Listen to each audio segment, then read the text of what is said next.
I am continuing in my reading. What I'm doing in this series is to read through the entire standard works of the Church of Jesus Christ of Latter-day Saints. This consists of the Bible, the Book of Mormon, the Doctrine and Covenants, and the Pearl of Great Price. I am continuing reading in a chronological order, according to event, not according to publication or volume, so I'm skipping around a bit as I move along. We are continuing reading in the Gospels. We are in the last month or so before the crucifixion. Christ is back down in the Judean area. He has been teaching a lot, especially around Bethany at this time, but he is now going back to Jerusalem. He is on his way back for the last time. The last thing we read was him, first of all, he was explaining to his disciples that he is going to be killed, trying to get it through to them that he's going to die.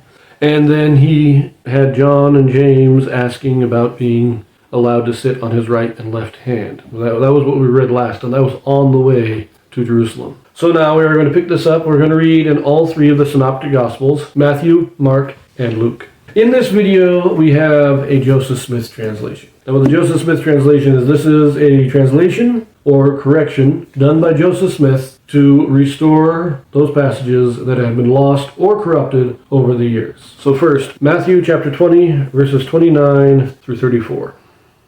And as they departed from Jericho, a great multitude followed him. And behold, two blind men sitting by the wayside, when they heard that Jesus passed by, cried out, saying, Have mercy on us, O Lord, thou Son of David. And the multitude rebuked them, because they should hold their peace. But they cried the more, saying, Have mercy on us, O Lord, thou Son of David. And Jesus stood still, and called them, and said, What will ye that I shall do unto thee? They say unto him, Lord, that our eyes may be opened. So Jesus had compassion on them, and touched their eyes, and immediately their eyes received sight, and they followed him. So I have to correct something that I mentioned earlier, in that I said he was around the Bethany area. Apparently he's not. He's coming out of Jericho. Jericho is several miles from Jerusalem. Bethany's only 2 miles from Jerusalem. Now they're in the same basic. Bethany's in the southeast, and Jericho's a bit farther east. So they're in the same general direction from Jerusalem, but he's a lot farther away from Jerusalem than I thought. He's still in the Judean area, though. He hasn't gone back up to Galilee. He is in Judea, but he is not yet. He is not as close to Jerusalem as I thought he was. But the story is, two blind men crying, and the people try to rebuke him, saying, he's on a journey, hold your peace, don't bother him. But when they keep crying to him, he turns to them and eventually heals them. It's a nice little story, but there's not really much else to say about it. It's just another miracle. And now the persistence of these men is something to note, but again, there are others who showed the same kind of persistence. So let's just look at the Joseph Smith translation. We have three. In verse 30 at the end, O Lord, thou Son of David, we just take out thou, so O Lord, Son of David. In verse 31, instead of they rebuke them because they should hold their peace, it is they rebuke them saying they should hold their peace. And then again at the end, instead of thou Son of David, it's just Son of David. And then in verse 34, so Jesus had compassion and touched their eyes. We take out on them.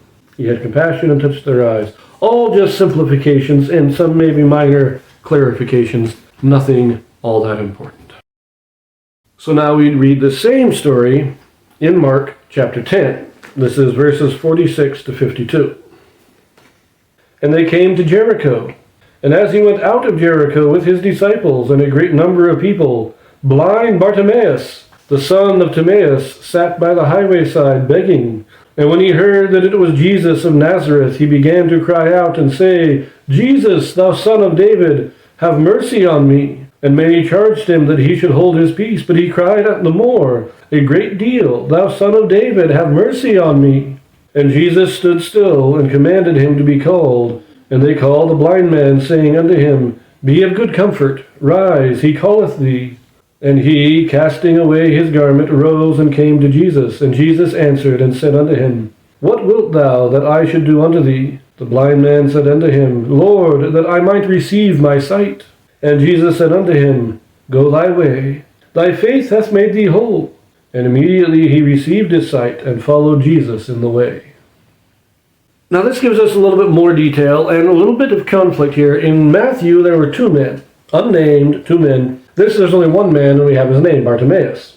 But we also have, he was begging on the streets. Christ is coming through Jericho. So he comes to Jericho and then he leaves Jericho. So he's passing through. Bartimaeus, when the crowds are gathering, he hears the sound of the crowd moving. He asks who it is, finds out it's Jesus, and he starts crying to him. The people, again, just like in Matthew, they rebuke him, tell him that he has no right to call out to Jesus. And he still persists even louder. But this time, he tells the people to bring Bartimaeus to him. Now, in Matthew, we read that he laid his hands on him, put his hands on his eyes, and he put his hands on their eyes, the two of them, and they received their sight. In this, we are told that he is brought to him, and then he just tells him, go thy way and be healed. So there are some conflicting there. There is some question whether these are the same story, but they're in the same basic time, and they both take place as he is coming out of Jericho on his way to Jerusalem. So it is likely just Matthew and Mark have different details of the same story. Now we look at the Joseph Smith translation. Again, we have in 47, thou son of David is just son of David. And in 48, instead of cried the more a great deal, thou son of David, it is and cried the more exceedingly, saying son of David. So again, just minor simplifications. In verse 49, instead of and they call the blind man, it is a called. So unifies the tense there. And instead of rise, it is arise. In 50, instead of rose, it is arose. And in 51, we take out answered, so and Jesus said unto him. And then instead of the blind man said, it is and the blind man said. Minor grammatical corrections and clarifications. Again, nothing all that significant.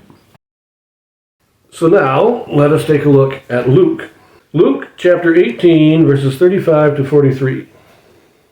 And it came to pass that as he was come nigh unto Jericho, a certain blind man sat by the wayside begging. And hearing the multitude pass by, he asked what it meant. And they told him that Jesus of Nazareth passeth by. And he cried, saying, Jesus, thou son of David, have mercy on me. And they which went before rebuked him that he should hold his peace. But he cried so much the more, Thou son of David, have mercy on me. And Jesus stood and commanded him to be brought unto him. And when he was come near, he asked him, saying, What wilt thou that I shall do unto thee? And he said, Lord, that I may receive my sight. And Jesus said unto him, Receive thy sight, thy faith hath saved thee. And immediately he received his sight and followed him, glorifying God. And all the people, when they saw it, gave praise unto God. So between Luke and Mark, the only real difference here, there are two differences, in that Mark gives us his name and Luke does not. But at the end, Mark did mention that after he was healed, Christ told him to go his way. In other words, Christ said, be healed, go back to your life, do what you think is best, is basically what Christ told him. And what he thought was best was to follow Christ. So he is joining the entourage of Christ. And he does this also in Luke. But then Luke adds on that end that all those who saw it praised God. I like that little ending there that Luke gives it. But there's really no new information to make any real in-depth comment on. So, let us go to the Joseph Smith translation for Luke. In verse 35, and it came to pass that as he was come nigh, just take out that, it's as he was nigh. In verse 37, passeth is corrected to passed. In verse 38, once again, we take out thou. It's no longer thou son of David, but just son of David. And this is also true in 39. Take out the thou. But in 39, we also have at the beginning, and they who went before rebuked him, telling him that he should hold his peace. Just a little clarification. In 42, hath is changed to has. Thy faith has saved thee. And in verse 43, we have a couple of minor things here. So it now reads, And immediately he received his sight, and he followed him, glorifying God. And all the disciples, when they saw this, gave praise unto God. So again, just some minor clarifications and grammatical corrections, nothing major. So we're going to leave that here, and we pick this up in Luke next, so I will see you there.